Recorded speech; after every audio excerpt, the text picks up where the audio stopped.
Question number 5 ये आपके सामने रहा। The sum of 8 terms of an AP, the sum of 8 terms of an AP is 64। एक arithmetic projection की जो 8 टर्म्स हैं उनको जमा करने पर 64 आता है। And that of 19 terms is 361। और उसी अर्थमेटिक प्रोजेक्शन की जब शुरू की 19 टर्म्स को हम जमा करते हैं तो उसका सम 361 आता है। यहाँ दो सम दिए हुए 8 टर्म्स का और उसके बाद 19 टर्म्स को ऐड करने पर सम 361 आता है। फाइंड द फर्स्ट टर्म, बताइए उस अर्थमेटिक प्रोजेक्शन की पहली टर्म ए क्या है, और कॉमन डिफरेंस भी बताना है, यानी टी मालूम करें। एंड और आखिर में सम ऑफ 31st टर्म भी बताइए, 31 टर्म का सम भी हमें कैलकुलेट करना है। देखिए स्टूडेंट्स, इस तरह के सवालात को हल करने के लिए जब भी दो चीज़ें गिवन हो, दो थिंग्स दिए हुआ, मिसाल पर यहाँ पे सम दो दिए हुए हैं, एक सम ऑफ 8 टर्म्स दिया हुआ है और एक सम ऑफ 19 टर्म्स दिया हुआ है। ये बात तो अंडरस्टूड है कि हमें सम टू एन टर्म फार्मूला तो लगाना ही लगाना। पहले हम 8 टर्म्स के सम के लिए सम टू एन टर्म फार्मूला लगाएंगे, वहाँ पे 8 टर्म्स के सम की वैल्यू पुट करेंगे और सिंप्लीफाई करेंगे। हमें ना तो ए मालूम है ना डी मालूम है, तो हम फर्ज कर लेंगे कि let A be the first term and D be the common difference.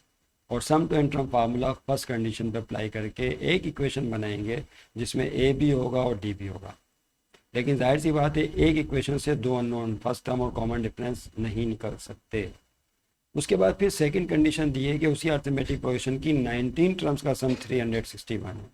Yes, दोबारा हम again by using sum to N term formula दोबारा इस्तेमाल करेंगे, और sum to N term formula दूसरी दफ़ा आप इस्तेमाल करेंगे तो उस सम 361 पुट करके ए की जगह ए, डी की जगह डी ही रहेगा, सिंप्लीफाई करेंगे तो एक इक्वेशन और बन जाएगी जिसमें ए भी होगा और डी भी होगा। अब यहाँ दो इक्वेशन आ जाएंगी ए और डी रखने वाली, और दो ही अननोन है, तो इन दोनों इक्वेशंस को साइमल्टेनियसली सॉल्व करके फर्स्ट टर्म ए भी निकाल लेंगे और कॉमन डिफरेंस डी भी निकल आएगा। इस तरह से आपका पहला हिस्सा क्वेश्चन का कंप्लीट हो जाता है। लेकिन आखिर में कह रहे हैं, आखिरी लाइन पढ़ें, and the sum of 31st term, और 31 टर्म का सम भी हमें कैलकुलेट करना है। जब ये ए और डी एक दफ़ा निकल आएंगे तो फिर उसकी 31 टर्म का सम क्या होगा, तो सम टू एन टर्म का फाइनल फार्मूला लगाकर, अब चूंकि ए और डी मालूम होगा तो 31 टर्म का सम भी मालूम किया जा सकता है। तो ये एक छोटी सी समरी थी क्वेश्चन सॉल्व करने की। आइए स्टूडेंट इस समरी को अप्लाई करते हैं, जिसकी समझ में नहीं आया वो फिर समझिए कि कैसे क्वेश्चन सॉल्व होगा। क्या करना है स्टूडेंट, सबसे पहले बोलिए। द सम ऑफ 8 टर्म्स आपके सामने है, अर्थमेटिक प्रोजेक्शन की 64, you can see here.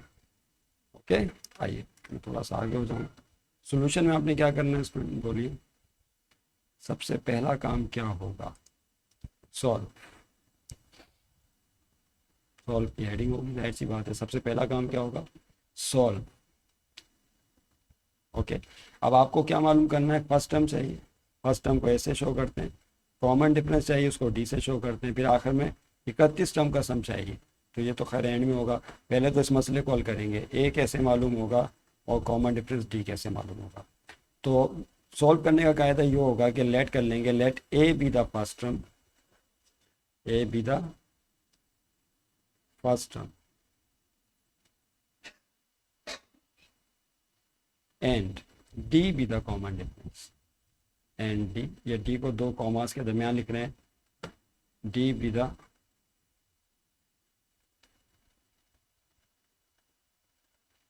Common difference, d be the common difference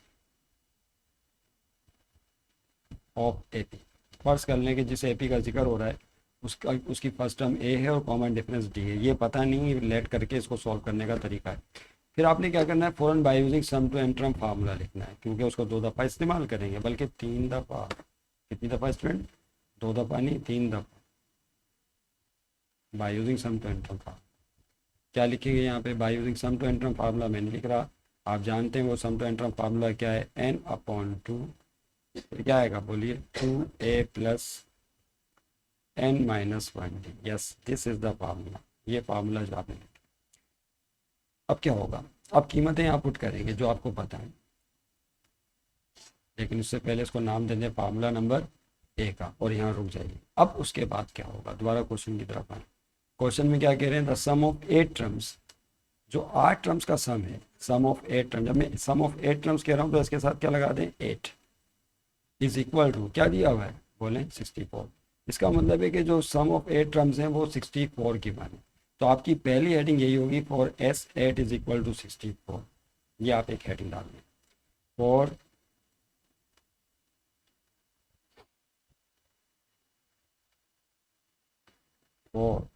जैसा कि दिया हुआ है सम ऑफ 8 टर्म्स, 8 टर्म्स का सम दिया हुआ है 64। ये बात कहाँ से पता चली आपको, क्वेश्चन में गिवन है। अब यहाँ पर एक काम करें, क्या करना है उसके बाद, ठीक है बात समझ गए।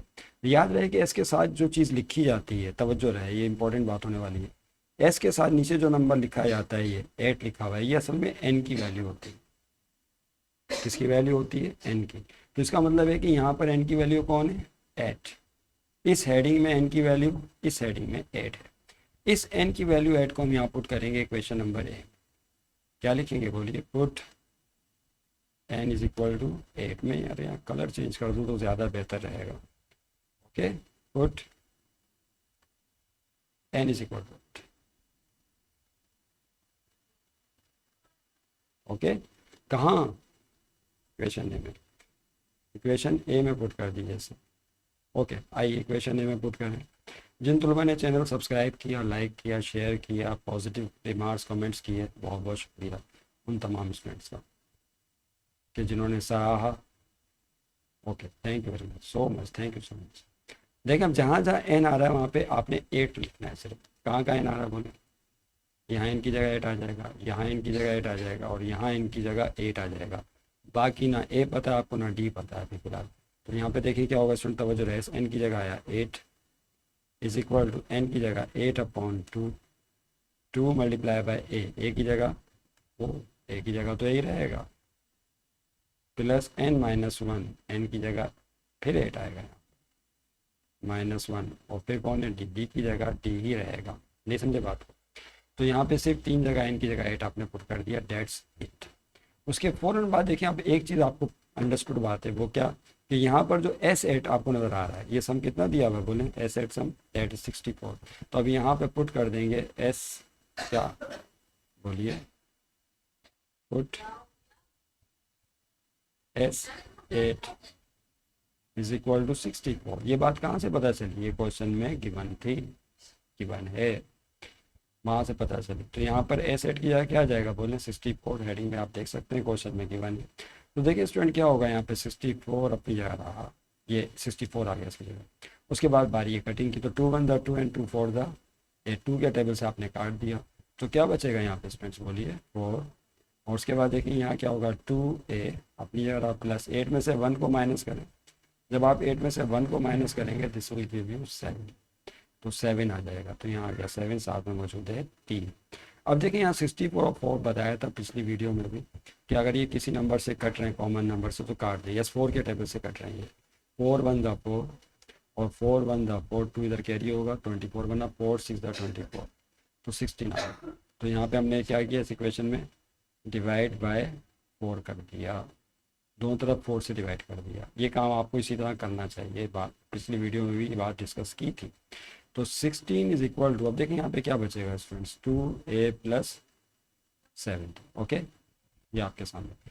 अब साइड चेंज कर दें, एक और मरहला जिसमें आपको समझना है कि जब ये चीज़ आ जाए तो फ़ौरन, चूँकि ए और डी चाहिए, जो चीज़ मालूम करनी होती है उसको लेफ्ट होना चाहिए, कायदा आम है। तो यहाँ पे क्या हो जाएगा, 2a + 7d that is equal to 16। समझ रहे हैं बात को स्टूडेंट्स। तो देखिए यहाँ पे क्या होगा, इसको अब आप बंद कर दें, पैक कर दें, और नाम दे दें इक्वेशन नंबर 1 का। This is your equation number. अब ये एक ऐसी इक्वेशन है जिसमें दोनों अननोन है, लेकिन एक इक्वेशन से 2 अननोन तो मालूम हो ही नहीं सकते। नहीं समझे बात को, एक इक्वेशन से 2 अननोन मालूम नहीं, 2 अननोन एक इक्वेशन से नहीं मालूम हो सकते। This is against the rule of mathematics. अगर 2 अननोन है तो उनको मालूम करने के लिए इक्वेशंस भी 2 ही चाहिए जिनमें वो दोनों नॉन मौजूद हो। तो हम एक इक्वेशन और बनाएंगे, उसमें ए और डी मौजूद होगा, सेम वही प्रोसेस रिपीट करेंगे जो अभी आपने S8 टर्म्स के सम के हवाले से किया था। आइए जिसकी समझ में नहीं आया उनके पास फिर एक मौका है, दोबारा समझे इस चीज़ को। आगे बढ़ते हैं। देखें यहाँ पर क्या कह रहे हैं, एंड डेट ऑफ 19 टर्म्स, और जो 19 टर्म्स हैं, 19 यानी सम ऑफ 19 टर्म्स, इसका मतलब है सम ऑफ 19 टर्म्स इज 361, और उसी अर्थमेटिक इक्वेशन की 19 टर्म्स का सम 31 है। देखें तो बात नहीं, 31 नहीं, 361 है। क्या है, 361। उसी अर्थमेटिक प्रोग्रेशन की 19 टर्म का सम 360। तो अभी एक और क्ल्यू आपको मिल गया। तो यहाँ पर जिस तरह पहले आपने हेडिंग डाली थी for S eight is equal to 64, अब हेडिंग डालने for S 19 is equal to 361। नहीं समझे बात को? क्या फॉर नहीं फ्रॉम लिखना चाहिए तो ज़्यादा बेहतर होगा। एस 19 इज इक्वल टू, या फोर भी लिख सकते हैं, और इसके ज़रिए हो रहा है ना सारा कुछ। नहीं समझे बात? थोड़ी सी दिखी इंग्लिश आ गई है। हालांकि हमें ये नहीं निकालना, हमें तो चाहिए ए और डी, लेकिन ये रास्ता है जिसके ज़रिए निकालना है। S19 is equal to 361। लेकिन स्टूडेंट अभी हमने डिस्कस की थी आपसे एक बात, वो क्या कि यहाँ इसके साथ जो रकम लिखी होती है वो असल में n की वैल्यू होती है। तो इस कंडीशन में n की वैल्यू क्या है, यहाँ 19 है। समझ रहे हैं? क्योंकि 19 टर्म का सम है, तो s के साथ जो नंबर लिखा होता है वो एक्चुअली n की वैल्यू मानी जाती है। तो बस अब आप समझ गए क्या करना है, put n is equal to 19। ये जो n इज इक्वल टू 19 उसको पुट कर देंगे, मैं थोड़ा सा इसको चेंज कर रहा हूँ। Put n is equal to 19 कहाँ कहाँ पुट करना है, याद है इक्वेशन ए में, sum to N term formula. Sum to N term formula क्या था इसमें याद कीजिए। Sum to N term formula ये था n/2 फिर 2a plus n-1 n d। Okay, आइए स्टूडेंट देखिए पुट करें क्या होता है। सम टू एन, अब यहाँ पे n की वैल्यू जितना पहले पुट की थी फिर समझ लें, 3 जगह पुट करनी है। कहाँ पुट होगी बोले, यहाँ एक, यहाँ 19 और n की वैल्यू 19 है, बाकी कुछ नहीं करना, ए डी एस ऐसे रहेगा। तो देखिए यहाँ पे क्या हो जाएगा स्टूडेंट, एस n की जगह 19 इज इक्वल टू 19/2, 2a की जगह a रहेगा प्लस फिर n की जगह 19 -1 d की जगह d ही रहेगा। समझ रहे हैं? अब क्या होगा, अब S19 जो है आपके पास, ये दिस वन S19, क्या इसकी वैल्यू आपको पता है? यस, ये तो आपके सामने कर हेडिंग डली हुई है 361। S19 बराबर है 361 के, तो यहाँ पे S19 की जगह स्टूडेंट 361 पुट कर देंगे। नहीं समझे बात? यहाँ पुट कर S19 की जगह क्या आ जाएगा 361, ये क्वेश्चन में गिवन है, तो 19/2 और इसके साथ मौजूद है 2a प्लस 19 में से 1 गया, क्या 19 में से 1 को माइनस करें तो क्या बचेगा इसमें बोलो, 18, और साथ में क्या मौजूद है t। ओके, ऊपर कर लेते हैं, नज़र नहीं आ रहा होगा। ओके, अब ये जो 2 आपको नज़र आ रहा है, दो तरीके हैं, दोनों तरीके सही है। जिस तरह देखें क्वेश्चन हल करने के बाद मंजिल तक पहुंचने के एक से ज़्यादा रास्ते होते हैं, लेकिन अक्लमंद लोग जो है वो रास्ता अख्तियार करते हैं जिसमें दुश्वारियाँ कम हो और आसानी से पहुंच जाए मंजिल तक। यहाँ पर दो तरीके हैं, एक तरीका तो ये कि इस 2 को, ये जो आपको 2 नज़र आ रहा है, इसको उधर भेज दें मल्टीप्लाई में, ताकि इसका बोझ हल्का और डिवाइड की फॉर्म। और एक चीज़ हमें और नज़र आ रही है यहाँ पे, वो क्या कि ये जो 2a प्लस 18d है, बल्कि नहीं, इस 2 को इधर भेजें ज़्यादा बेहतर। इसमें से भी 2 कॉमन निकल रहा है। क्या कॉमन निकल रहा है स्टूडेंट? 2 कॉमन निकल रहा है, तो इस नीचे वाले 2 से कट जाएगा, लेकिन मैं आपको सजेस्ट नहीं करूँगा कि आप इसमें से 2 कॉमन निकालें। इस 2a को 2a ही रहने दें, इसमें से कॉमन नहीं निकालें, क्योंकि ऊपर जो इक्वेशन हमने बनाई है उसमें और से देखें यहाँ पे कौन है, 2a मौजूद है। तो हम चाहते हैं जो दूसरी इक्वेशन बनाए उसमें भी 2a रहे, तो इस तरह चीज़ों को टैकल करना थोड़ा सा आसान हो जाता है। सिमिलरिटीज़ होती हैं ना, तो वो आपको हेल्प करती हैं चीज़ों को समझने में। नहीं समझे बात को? फिर दोबारा 2 से मल्टीप्लाई करना पड़ेगा ताकि सेपरेट करके ख़त्म करके d निकालें। अभी आप आगे चल कर देखेंगे। तो यहाँ मेरा सजेशन आपको ये है कि ऊपर 2 कॉमन नहीं निकालें, बल्कि इस 2 को इधर भेजिए multiply.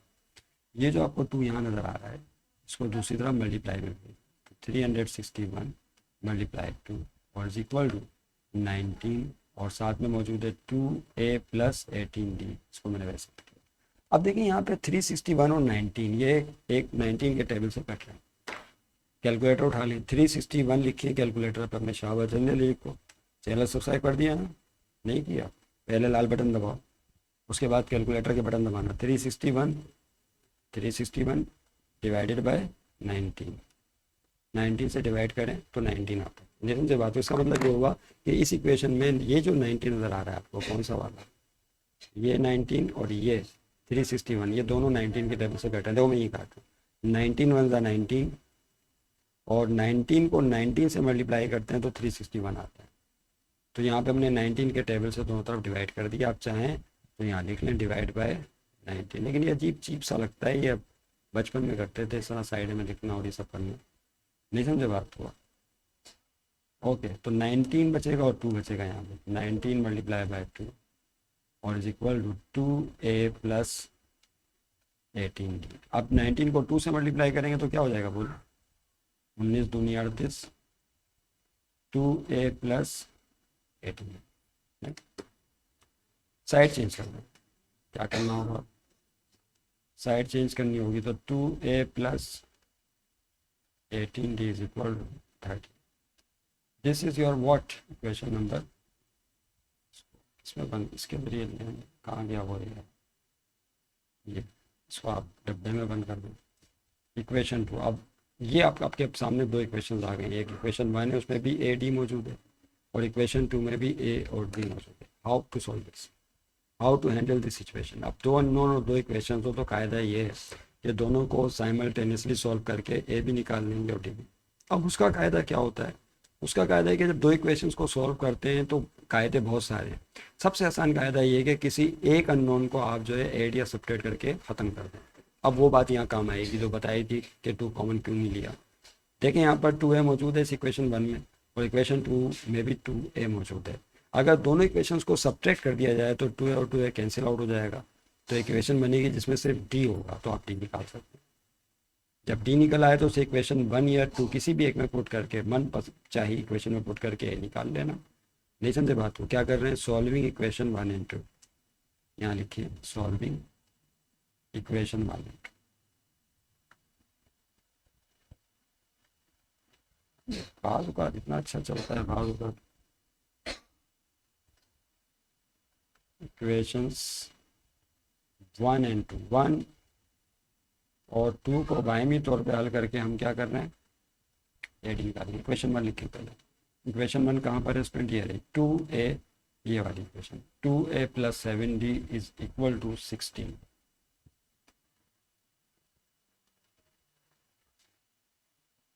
To a plus 7d is equal to 16। This is your equation 1। और इक्वेशन 2 ये रही 2a प्लस 18d, ये सामने लिखी हुई है, तो 2a plus 18d is equal to equation number 2। Okay भाई, अब क्या करें? सब्ट्रैक्ट कर दें। अब मेरा खाली पिक्चर क्लियर हो गई है। सब्ट्रैक्ट करेंगे तो 2a और 2a कट जाएगा। सब्ट्रैक्शन का कायदा तमाम स्टूडेंट जानते हैं। सब्ट्रैक्शन में क्या करते हैं स्टूडेंट्स बोलिए? लाइन डालते हैं और साइनेज चेंज कर देते हैं। ये इसके साथ प्लस साइन है, कौन सा? प्लस, तो क्या हो जाएगा? माइनस, ये प्लस भी माइनस, यहाँ भी प्लस होता है, लिखते नहीं माइनस, तो प्लस माइनस माइनस, 2a में से 2a कुछ नहीं बचा, तो 2a माइनस 2a से कट जाएगा, उसका प्लस साइन, इसका माइनस, और यहाँ क्या होगा? प्लस माइनस माइनस, घटाएंगे। 7 में से 18 नहीं आ सकता, 18 में से 7 निकालो, तो 18 में से 7 निकालेंगे तो क्या आएगा स्टूडेंट बोले? 11। क्या आएगा? 11d। साइन कौन सी होगी? प्लस की या माइनस की? माइनस की, क्योंकि 18 बड़ा नंबर, इसके साथ प्लस नहीं है, माइनस साइन, साइन चेंज कर देंगे। 7 छोटा है, इसके साथ प्लस साइन है। तो कायदा ये है कि जब आप नंबरों को ऐड या सब्ट्रैक्ट करते हैं तो साइन हमेशा उस नंबर की आती है जो बड़ा होता है, तो 18 का साइन आएगा माइनस।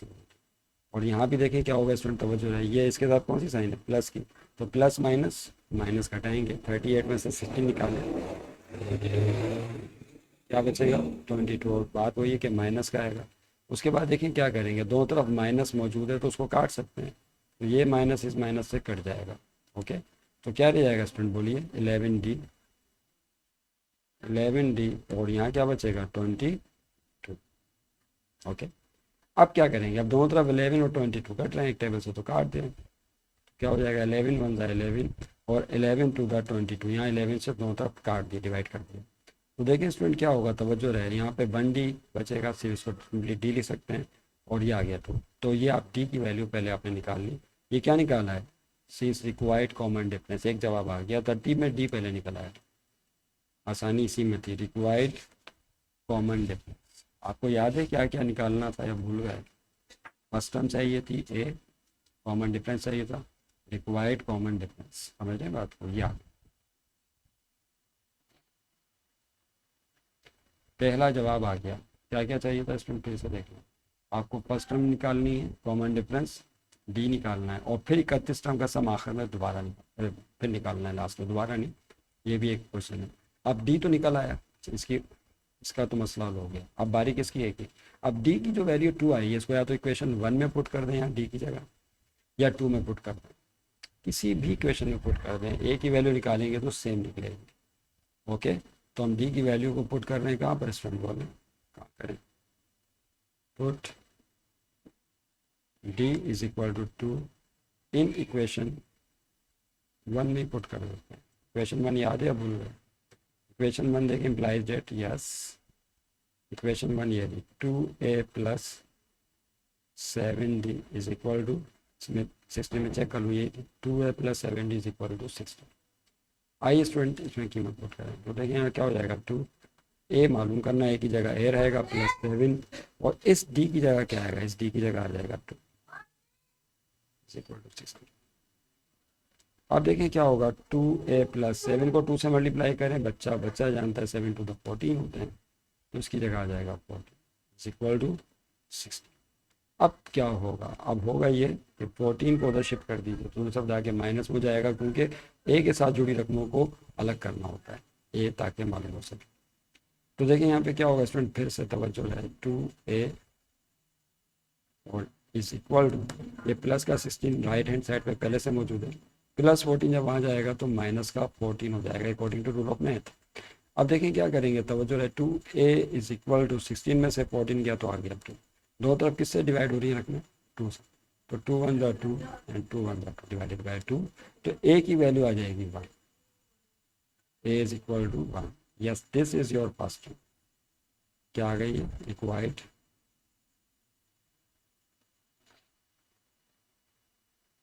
फर्स्ट टर्म, ये अर्थमेटिक प्रोग्रेशन की पहली टर्म है, फर्स्ट टर्म आंसर, ये जवाब भी हासिल हो गया। ओके, अब आखिर में चाहिए था हमें सम ऑफ 31 टर्म, 31 टर्म का सम भी मालूम करना है। बुक आपके सामने यकीनन होनी चाहिए, तो ताकि आप वहाँ से दोबारा क्वेश्चन को देख लें।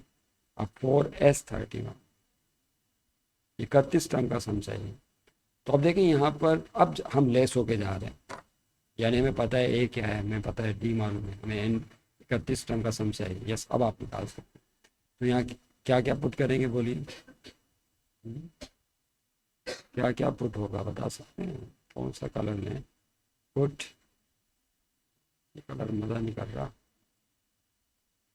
जी, ग्रे ले लें क्या, ये ले लेते हैं पुट, यस एन की वैल्यू क्या है बोले 31, ए फर्स्ट टर्म है 1, कॉमन डिफरेंस डी अभी आपने निकाला था 2, तीनों चीज़ें पता चल चुकी ना, वो देखो यहाँ कॉमन डिफरेंस है 2, ए है 1 और एन तो दिया हुआ है, अभी बताया था कि एन किसे कहते हैं, एस के साथ जुड़ी रकम को क्या कहा जाता है, एन कहा जाता है, तो n 31 by using sum to N term formula, तो आखिरी तीसरी दफ़ा इस्तेमाल कर रहे हैं, कितनी कितनी दफ़ा इस्तेमाल, तीसरी दफ़ा, बताया था ना 3 दफ़ा इस्तेमाल करेंगे, तो आपको राज पता चल गया कि 3 दफ़ा क्यों इस्तेमाल होगा, 2a plus n minus 1d, put the value and get the answer.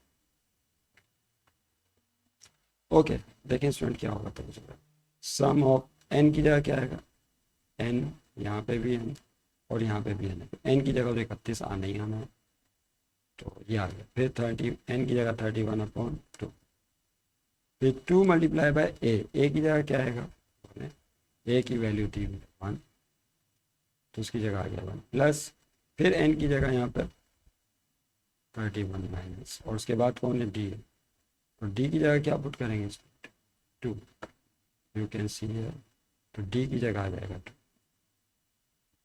Okay, अब देखिए क्या होगा, 31 टर्म का सम चाहिए, वेरी इजी मैथमेटिक्स, 31/2, और देखने में थोड़ी सी दुश्वारी फिर हो रही है, यहाँ पे क्या होगा 2 1 जा 2 प्लस 31 में से 1 निकालो, जल्दी से पढ़ा, 30 बचो, 31 में से 1 गया तो आएगा 30, और उसके साथ मौजूद है 2, 30 को 2 से मल्टीप्लाई करेंगे तो 60 आएगा। देखिए स्टूडेंट क्या होगा, तब जो sum of 31 term is equal to 31/2, yes 2 अपनी जगह प्लस 30 को 2 से मल्टीप्लाई करना होगा, किसको 30 को 2 से, ये कुछ पता नहीं कर रहा, इसको चेंज कर देना चाहिए, किससे चेंज करें इसे, चलिए 30 को 2 से मल्टीप्लाई करेंगे तो 60 आ जाएगा। अब 60 में 2 प्लस कर लें तो sum of 30 first term is equal to 31/2, और यहाँ पे जब 2 में 60 प्लस करेंगे तो 62, और 62 2 के टेबल से कट सकता है तो काट दीजिए इसे, पहली फुर्सत में इसे काट दें। ओके, चल रही है 2 1 2 और 2 3 6 फिर 2 1 2 31। ओके, अब देखिए क्या होगा स्टूडेंट, तो जो implies that sum of 31st term is equal to right hand side पे 31 और फिर इसके साथ मल्टीप्लाई 30। ओके, तो 31 टर्म का सम, क्या बात है, 31 की बाहर आ गई। 31 को 31 से मल्टीप्लाई करें स्टूडेंट, तो देखिए क्या हो जाएगा, 31 को 31 से मल्टीप्लाई करना है आप। 31 को 31 से कहाँ कैलकुलेट रहिएगा, कहते नहीं बगल में बच्चा शहर में ढिंढोरा, सामने रखा हुआ 31 कैलकुलेटर निकाल 31 मल्टीप्लाई बाय 31, तो दिस विल गिव यू 961। क्या आएगा 961, तो स्टूडेंट इसकी जगह 961 पुट कर दीजिए। और ये वीडियो जो हमारी क्या आ गया 960 रिक्वायर्ड सम ऑफ 31st, तो जो अर्थमेटिक क्वेश्चन है उसकी 31 टर्म का सम आ गया, required sum to 31 terms of a, मेरा काम मेरे सामने आ गया होगा आंसर। तो आज की जो क्लास है उसका एक अगला क्वेश्चन आपके सामने पेश कर रहे हैं। आइए स्टूडेंट देखें नेक्स्ट क्वेश्चन क्या।